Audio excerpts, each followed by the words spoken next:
En gros, c'est temps-ci, dans mon entourage, j'ai trop les oui, machin, le Dieu là, nous sommes des Africains, machin, machin, machin. Et je dis toujours que, euh, hormis d'essayer de te convaincre, moi je te dis toujours que il faut que tu rencontres le Seigneur pour comprendre. Donc je vous partage un peu comment j'ai rencontré le Seigneur personnellement. C'était en 2016, précis. C'était en 2016. J'étais à l'internat, j'étais en terminale et il y avait des rumeurs de sorcellerie et tout, nanana, comme quoi il y avait une fille dans mon dortoir qui se réveillait à minuit pour faire des petits rituels, des petits trucs aux toilettes, quoi. Donc, bien sûr, la peur a commencé à nous prendre, nous tous, et tout ça, tout ça, tout ça, tout ça. Et on disait qu'effectivement, c'est parce qu'il y avait une autre fille dans un autre dortoir qui était arrivée, je crois, en deuxième ou troisième trimestre, comme ça. Donc, c'est sa présence, en fait, qui menaçait le mauvais esprit ou oui, l'esprit qui possédait l'autre fille qui était dans mon dortoir, qui se réveillait à minuit faire des incantations. Ça, c'est ce qu'on disait, franchement. Je sais pas si c'était vérifiable ou pas. Donc, oui, la peur nous a quand même tous pris. Et j'avais ma grande sœur déjà qui était née de nouveau, proprement parlant et tout. Donc, pendant les congés, je crois que c'était oui, les congés de Pâques, je pense bien, ou avant, bref, un congé, je suis allée la voir et tout. Je lui ai demandé un dévotionnel, donc c'est-à-dire les petits livrets où il y a des passages et des messages à lire par jour de la Bible. Donc, elle m'a donné un. Quand je suis rentrée à l'école, j'ai dit ok, vraiment, je sais que c'est le Seigneur qui protège. Like, c'est l'autorité suprême, c'est le pouvoir suprême. Donc vraiment, il faut que je me rapproche de Dieu pour être sous sa couverture contre toute la sorcellerie ou tout ce qui se passe là.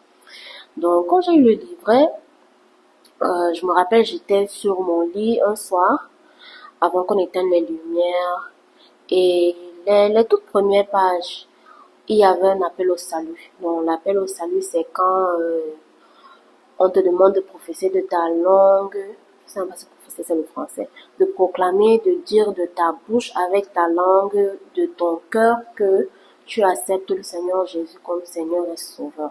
Donc, il y avait un petit texte, je disais, Seigneur Jésus, je t'accepte dans ma vie, je te reconnais comme Seigneur et Sauveur, nanana. Donc, c'est ce que j'ai fait.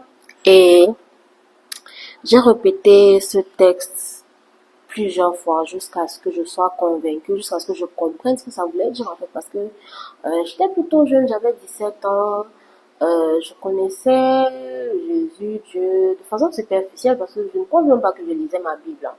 Si j'en avais même une, je me rappelle pas. Donc, j'ai vraiment répété les paroles plusieurs fois jusqu'à ce que j'ai la conviction dans mon cœur et au bout de quelques fois, j'ai vraiment ressenti une paix. J'ai vraiment ressenti comme si un poids m'avait quitté véritablement, je vous assure. Et là, j'ai compris qu'effectivement, dorénavant, je fais partie du royaume. Je fais partie des enfants de Dieu. Parce que oui, on est tous créateurs des créations de Dieu, mais on n'est pas tous enfants de Dieu. La Bible même le dit. Donc, à partir de là, j'ai commencé à être chrétienne. Donc, j'ai fini, j'ai eu mon bac, je suis sortie, je suis allée à l'université, j'ai fait un an à Douala. Oui, c'était pas mouvementé, c'était même sec, je dirais. Toute cette année-là, j'étais effacée, je me sentais pas trop. Et oui, je pense que c'est dès ce moment-là que j'avais dans mon cœur de trouver mon but dans la vie, en fait. Donc, ça m'a vraiment dérangée pendant des années. Je me demandais toujours que, mais c'est quoi mon but dans ma vie? Seigneur, mon but dans ma vie, c'est quoi? Je suis censée faire quoi dans ma vie? Je suis censée faire quoi de ma vie? Et ça, c'est vraiment au-delà de ma carrière professionnelle ou de la vie de couple, c'est-à-dire, avoir pour but dans la vie de se caser ou avoir une carrière professionnelle ou je sais pas trop. Donc, je demandais vraiment au Seigneur, Seigneur, mais mon but dans la vie c'est quoi? Parce que j'étais vraiment certaine que c'était pas avoir une carrière ou être DG ou chef d'entreprise, des grosses structures, c'était pas avoir un mariage excellent avec des enfants, famille parfaite. Non, je ressentais véritablement que c'était pas ça. Vous voyez? Donc, j'avais ça vraiment pendant des années, des années, des années. Donc là, je vous ai dit, j'ai donné, du moins j'ai accepté le Christ en 2016. Mais, of course,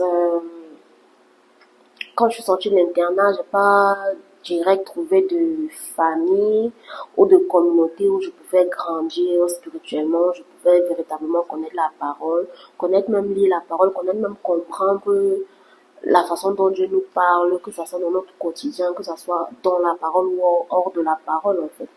Donc j'étais là, tout tournait. Bon, j'allais pas à l'église familiale non plus parce que le culte est uniquement en Douala et malheureusement je comprends pas la langue. Vraiment, si vous pouvez m'aider, ça sera super. Donc j'allais pas à l'église non plus pendant, je pense que c'était un an. Oui, pendant un an pratiquement, j'allais pas à l'église. Et c'est vrai qu'à l'époque, j'avais des sœurs qui suivaient un prophète et vraiment mon esprit n'était pas très en paix vis-à-vis de cette personne-là. Donc, j'étais pas très engagée dans ça et tout. Donc, oui, pendant 2017, 2018, je pense que c'était en 2018, début d'année 2018, que l'une de nos grandes sœurs qui n'est pas présente dans le pays, elle va dans une église et il y a une branche à Douala. Donc, c'est là que l'une de mes grandes sœurs et moi, on décide d'aller là-bas. Là-bas, effectivement, c'était un changement. Je voyais vraiment l'excellence de Dieu. Je ressentais effectivement que effectivement la communauté était bonne, j'étais vraiment édifiée et tout ça. Donc là, j'ai commencé à grandir, on fait des formations, on nous apprend ce que c'est que la nouvelle naissance, ce que c'est d'être une nouvelle création, comme la parole le dit en fait. On nous apprend que le corps est le temple du Saint-Esprit, qu'on doit en prendre soin, que ce soit de l'extérieur comme de l'intérieur et tout ça, tout ça, tout ça, tout ça. Et les prédications nous encouragent à lire nos Bibles. Justement, je pense que c'est à cette époque-là, quand je suis allée à Boya et tout, que j'ai acheté une Bible. Oui, j'avais même plusieurs livres parce que ma soeur aussi, ma grande soeur qui m'a donné le dévotionnel, elle m'a aussi offert une Bible à mon anniversaire. Et oui, et après, je pense que comme je fréquentais à Boya, l'église était à Douala, il n'y avait pas de branche là-bas. J'ai essayé d'aller à l'église une ou deux fois ou trois à Boya, mais je ne me sentais pas à l'aise dans la communauté. Donc, j'y allais plus tellement. Du coup, je suivais le culte en ligne, pas toujours, of course. Euh, c'est vrai que mes dimanches, je priais, j'adorais, ça s'arrêtait là. Des fois, je suivais le culte, des fois, je m'endormais, ou des fois, le dimanche, je dormais, je faisais mon ménage, ça s'arrête là, quoi. Du coup, quand je suis même revenue à Douala après mes études, l'envie même ou l'habitude d'aller à l'église, je l'avais plus. Donc, j'allais à l'église vraiment rarement. C'était rare que j'aille à l'église, en fait. C'était vraiment rare. Et à un moment, je pense qu'on a déménagé, on habitait vraiment à l'opposé de cette église-là, en fait. Donc, je trouvais ça long. J'ai essayé d'aller à d'autres églises un peu plus proches, ça marchait pas. Je ne me sentais pas à l'aise, mais quand même, je suivais un peu plus fréquemment le culte en ligne. Après, j'ai même perdu l'envie ou de comprendre la nécessité d'aller à l'église, en fait. Pour moi, ok, il y a le culte en ligne, je ne vois pas pourquoi je vais peut-être dépenser que ce soit financièrement ou même en énergie, me déplacer, aller en structure, alors que le culte en ligne me va.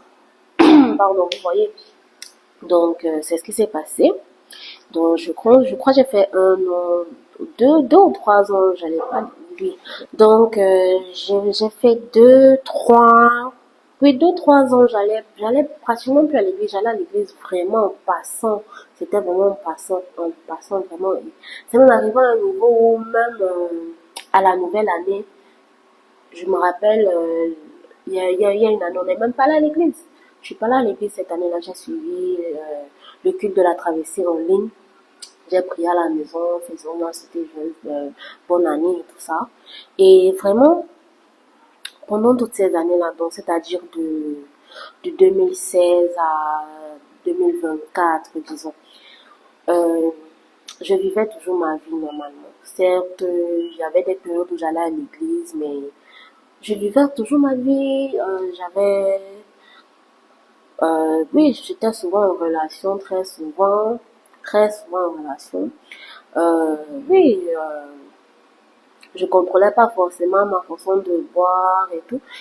Vraiment, ça me rappelle, même j'ai eu toute une période où il y avait même plus question de, j'avais même plus de gêne quand on me disait que non, il y avait plus mon goût et tout ça.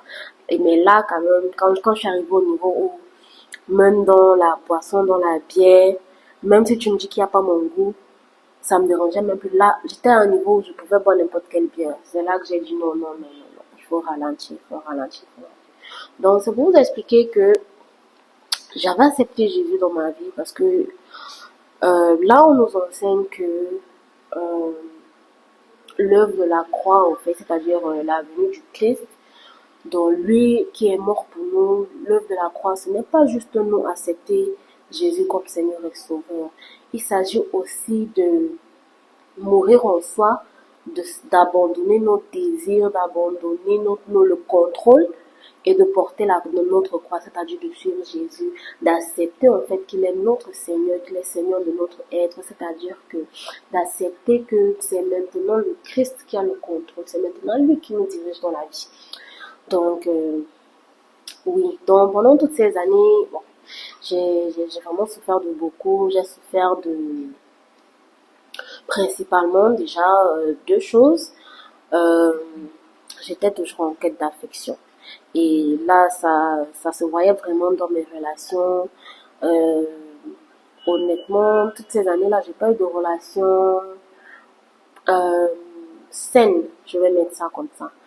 Euh, Pas forcément toxique dans le sens où c'était violent, tout ça, non, mais je manquais toujours de confiance en moi. Je trouvais toujours que mon copain ne m'accordait pas assez de temps, j'étais pas dans ses priorités. Euh, je passais mon temps à pleurer, je me demandais pourquoi ça se passait comme ça, pourquoi je me sentais pas aimée dans le couple en fait. Là, oui, majorité des relations, c'était toujours comme ça, je trouvais toujours que je m'investissais beaucoup, mais en retour mon copain ne s'investissait pas. Euh, à côté aussi, je souffrais aussi de l'addiction à la pornographie. Donc, euh, au départ, même avant que je sois défleurée, j'avais déjà cette addiction-là. Vraiment, c'est quelque chose que on comprend que c'est pas physique en fait. Tu vois, c'est pas physique. Mais vraiment, je dirais addiction parce que ça faisait en sorte que même pendant la journée, je me retrouvais en train de regarder les vidéos. Et à l'époque même, on n'avait même pas de connexion stable. Donc, ça me prenait même du temps souvent de finir une vidéo, tout ça, tout ça, tout ça. Donc, ça m'empêchait même vraiment d'être efficace dans ma journée et tout ça. Et, et généralement, même, j'étais pas très rapport même dans mes relations, tout ça. Mais même quand j'ai perdu cette certification-là, c'était même pas parce que j'en avais envie, c'était parce que je voulais plaire aux garçons, parce que je croyais que ça allait faire en sorte qu'ils soient avec moi, qu'on reste ensemble et tout ça, et ça n'a même pas marché. Donc, pendant toutes ces années, vraiment, quelque part, je cherchais toujours l'amour de Dieu. Je l'avais pas véritablement trouvé parce que j'avais pas laissé le contrôle. Donc, je me rappelle en 2024, comme bien sûr, je suivais toujours les cultes en ligne. Et pendant une des prédications, le pasteur a dit que on ne doit pas juste se contenter des cultes en ligne parce que en fait on ne va pas à l'église pour écouter le message, mais on va à l'église pour la communion fraternelle. On va à l'église pour être avec les siens.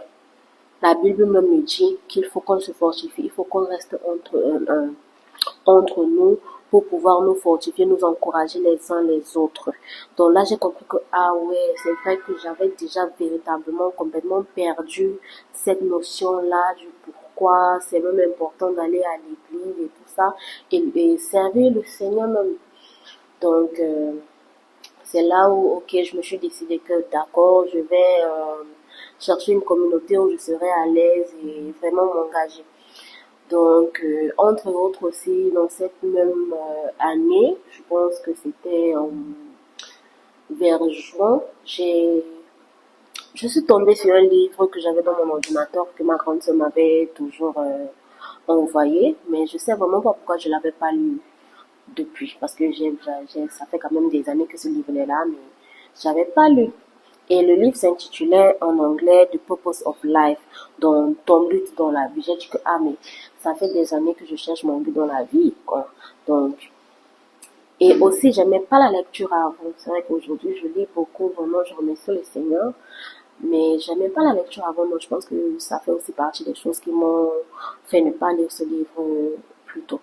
Donc, je lis le livre, il explique, l'écrivain explique effectivement le but dans la vie d'un chrétien. Il explique que dès que tu es né de nouveau, tu comprends que le Seigneur t'appelle à faire tel. Tu vois, je me dis, ah, vraiment c'était une révélation pour moi. Je me dis, mais ça fait longtemps, je cherche mon but.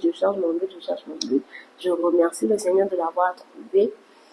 Du coup, en fin 2024, c'était en début octobre, ma soeur me dit, oui, l'église où on avait l'habitude d'aller, ce pasteur-là, il a un ami qui a aussi son église et tout. Il y a une branche qui est en train qui a ouvert il y a peu à Bodom Sadidon, c'est-à-dire à dans la 5e où on habite.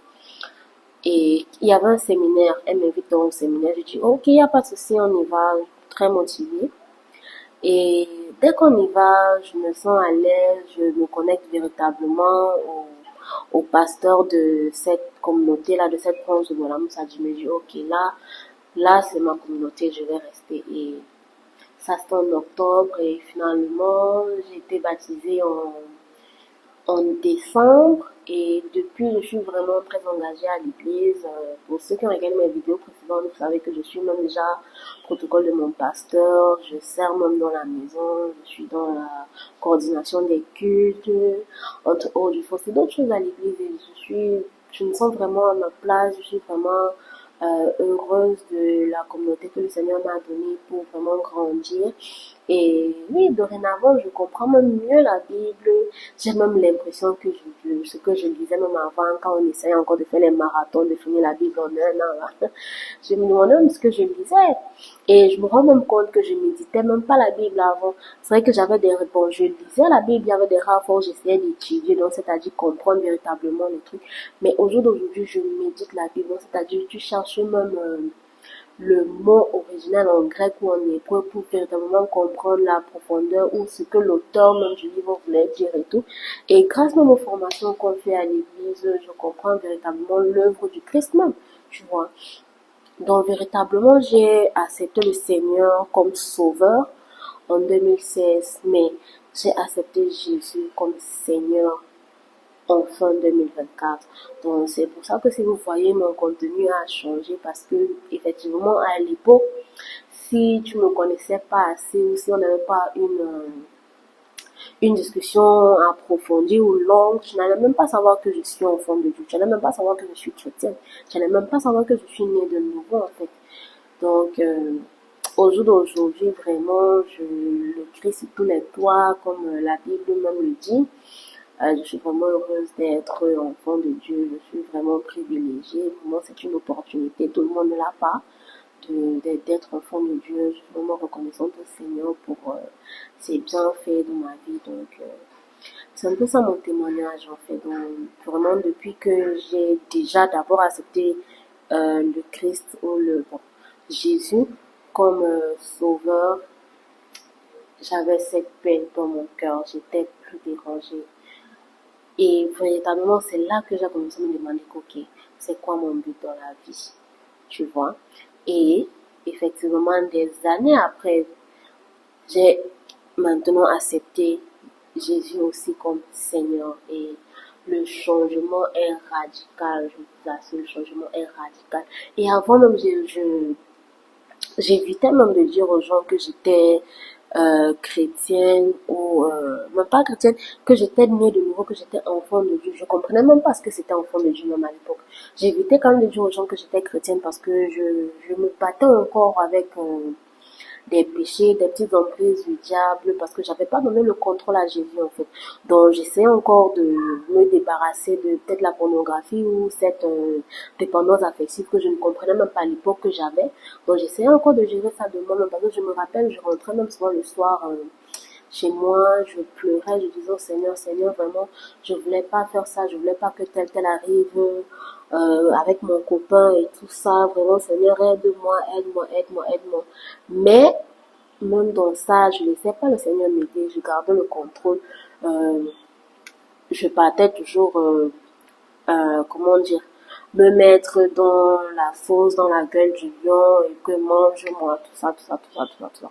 Donc, véritablement, au jour d'aujourd'hui, vraiment, je suis une chrétienne pleine parce que la parole même me dit que il y a des chrétiens qui sont tièdes. Donc, j'ai été une chrétienne tiède. Donc, c'est-à-dire, la parole me dit ni chaud ni froid pendant très longtemps.